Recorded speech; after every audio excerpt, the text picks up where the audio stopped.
Hola, continuaremos platicando de degradación de RNA, peculiarmente aquellos procesos de degradación en donde los RNAs reguladores pequeños o sRNAs son componentes esenciales en la destrucción de RNAs mensajeros. Y para eso comenzaremos platicando de la clasificación de los RNAs pequeños. Estos son pequeñas piezas de RNA de cadena sencilla de 21 a 24 nucleótidos.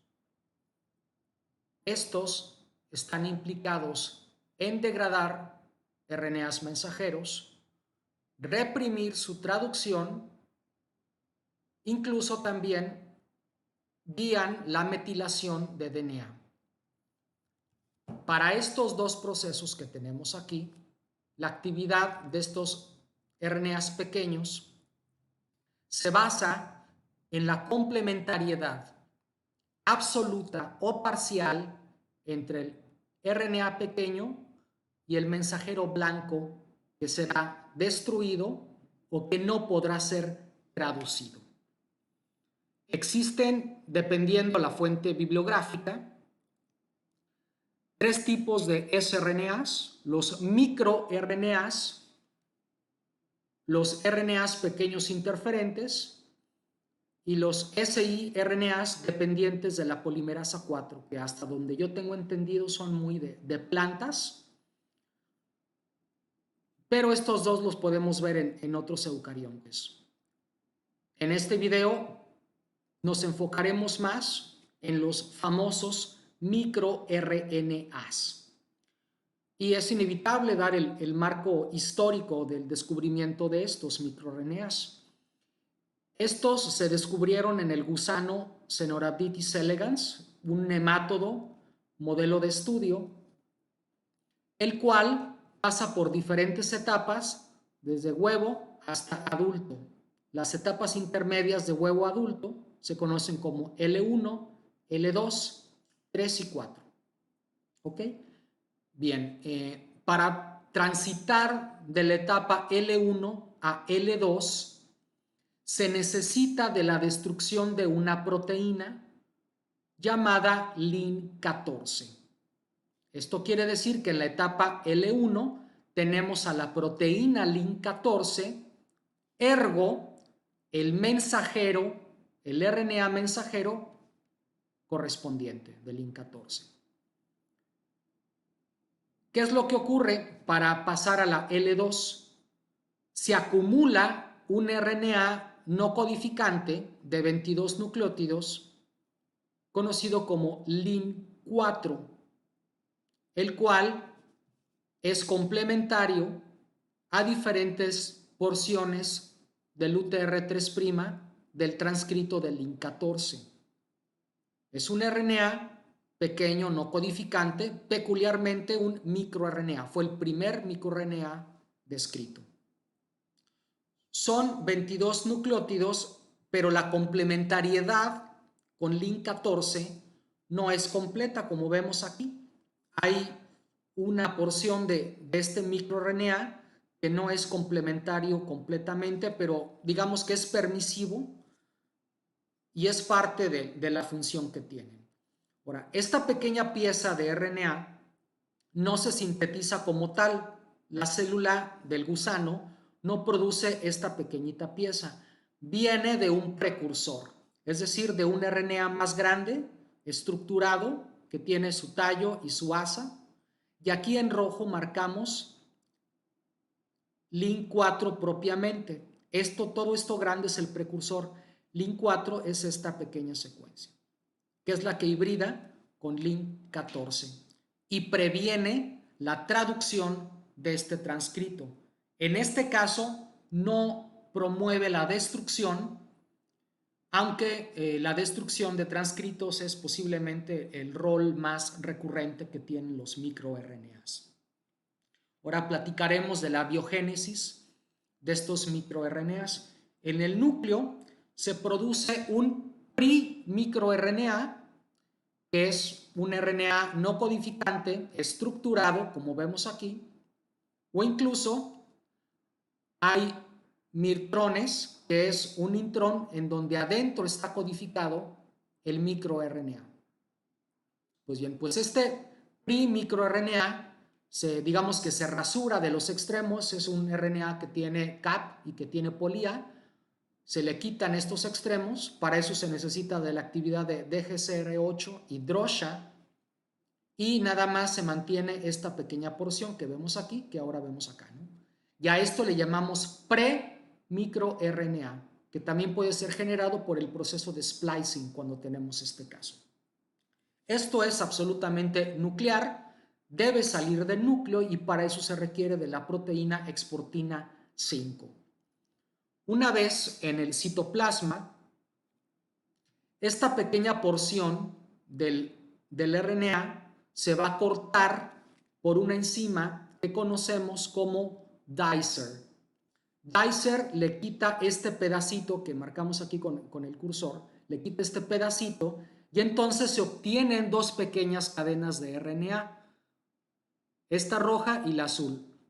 A una le llamamos guía o guide y a la otra pasajera o passenger.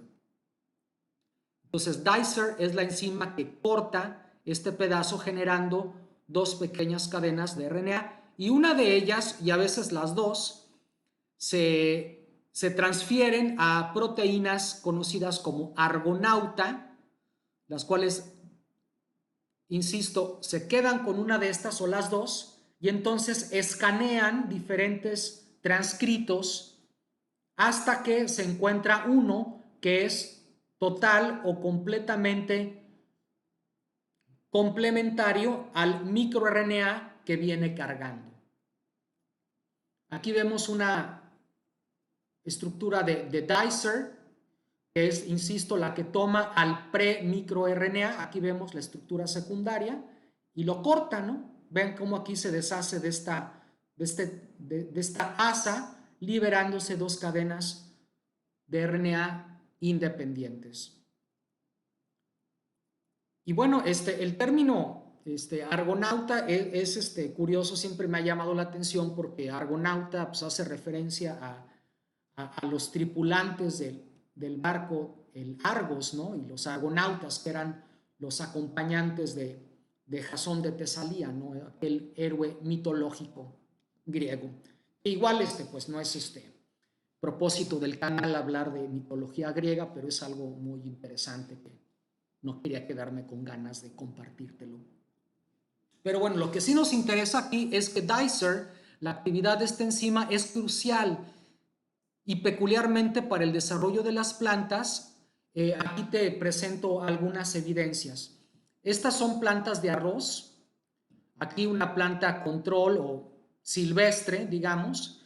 Y aquí a la derecha vemos una planta en donde la proteína dicer no se acumula propiamente.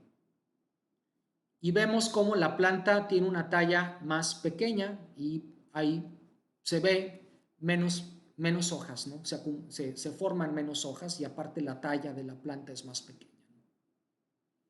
Y veamos acá otro ejemplo en soya. Esta es una planta control wild type de soya. Y bueno, copias de dicer, de los genes dicer, hay varias, ¿no? Entonces igual si nos deshacemos de una, igual quedan varias que pueden tener un rol redundante, ¿no? Entonces en este caso le dieron en la torre a dos genes dicer y checa el efecto que tiene en la plántula de soya. O sea, ni siquiera los cotiledones llegan a abrir completamente. Entonces estas dos fotos nos hablan de la importancia que tiene dicer, que es un paso anterior indispensable para la acumulación de microRNAs en plantas. Los microRNAs que son propios de eucariontes son cientos de ellos. Encontramos cientos de ellos y pues potencialmente hay miles de transcritos que son regulados por estos microRNAs. Y bueno, aquí te presento a la proteína argonauta, aquí la estructura terciaria con sus hélices, con sus beta plegadas. Aquí en color café vemos el RNA mensajero blanco, Y aquí en color púrpura el microRNA, que insisto, es complementario al RNA mensajero. Pues, ¿qué es lo que ocurre? Argonauta, que va cargando al microRNA, reconoce el RNA mensajero gracias a la complementariedad y Argonauta tiene actividad de endorribonucleasa, es decir, corta el enlace fosfodiéster, un solo corte, liberándose pedazos de RNA. Pues obviamente de aquí ya no es posible que se obtenga una proteína. Estos se terminarán de degradar con las rutas que describimos en los dos anteriores videos. Y bueno, les comentaba que hay cientos de microRNAs en los seres vivos. Aquí te presento dos peculiares ejemplos. Primero, en Arabidopsis, el microRNA 319A, también conocido como JAW. Y aquí te presento una mutante del mismo nombre, que el defecto que tiene, más allá de la morfología, checa cómo tiene las hojas como dentadas, como si fuera como una sierra o una cegueta o un serrucho, depende como le digas a esa herramienta en tu región. Y bueno, tiene esta apariencia porque no acumula este microRNA. Aquí tenemos un diagrama del precursor del microRNA. En rojo resalto la secuencia del microRNA maduro de 21 nucleótidos y en este diagrama te presento cuál es el blanco y la secuencia complementaria al microRNA. El RNA blanco de este microRNA es TCP, que codifica para la proteína TCP, que es un factor transcripcional. Entonces, ¿qué pasa en una planta que no acumula este microRNA? Pues en consecuencia no se puede degradar el RNA, no ocurre este proceso que tenemos aquí y por lo tanto se sobreacumula TCP, lo cual es contraproducente para la planta. No hay un orden en el desarrollo de las hojas y por eso adquieren esta apariencia dentada, digamos. Y este es un caso opuesto. Bueno, aquí no tenemos el microRNA y aquí lo tenemos de más. Es el microRNA 156 de tomate o jitomate. Chequen aquí cómo son los tomates silvestres, redonditos, en diferente estado de maduración, lisos. Pero si por ingeniería genética obtenemos una planta que sobreacumule este microRNA, pues no va a haber un orden en el desarrollo del fruto y checa nada más cómo son las frutas, completamente deformes. Entonces, en este caso tenemos mucho microRNA y por lo tanto es mucho más frecuente, mucho más eficiente la destrucción de los blancos o los targets de este microRNA. En este caso, los RNAs SBP o SPL, que codifican también para factores transcripcionales que moldean el desarrollo del fruto.